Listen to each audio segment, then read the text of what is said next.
bura dövlət tədbirindən gəlmiş. Buna görə forma deyirəm. Çünki qarşıda bu önlərimizin anam günü gəlir. Mən Azərbaycan Respublikasının baş prokurorluğunun polkovnikiyəm. Həm də Azərbaycan Respublikasında korrupsiya qarşı mübarizədə Dövlətə Dəstək Şurasının sədriyəm. Buna görə məni buraya gətirən iki faktordur. Mən 22 ildir anamı itirmişəm. Allah cəmiyyətlərə nəzir rəhmət eləsin. Sizin pişirdiyiniz cənnətkeş ailədə səmimi danışıraq. Deməli, böyümüşük biti ilə, küftə ilə, qaşla. 22 ildir mən bu cür biti yeməmişdim. Rəhmətli anamın pişirdiyi bitini sizdə tanıdım. İkincisi de ona göre gelmişim ki size destek olmaya. Niye? Burada eşittim ki 350 aileye çörək verirsiniz. Siz yaşlı uşaqlar hələ tələbədir.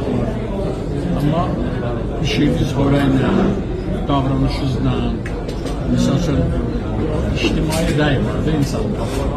Möhtərəm Prezidentimiz Cənab İlham Əliyev bu yaxın İqtisadiyyat Nazirini qəbul edir, Mikail Cabbarov. Biz göstərişlərini verdi ki, sahibkarlara diqqətli olun. Əgər onlar incidən varsa, mənə siqnallar verir.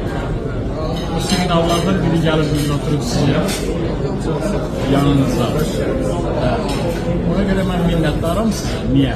350 ailənin üzü gülür. 350 ailənin üzü gülür.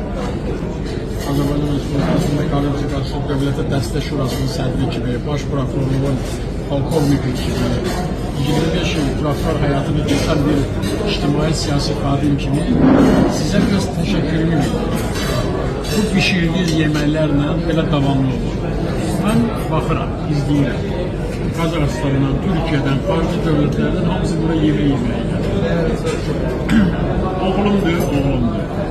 Siyasi elimlər doktor. Azərbaycan Respublikasının Baş Prokurorluğunda Korrupsiya qarşı mübarizə idarəsinin əməkdaşıdır.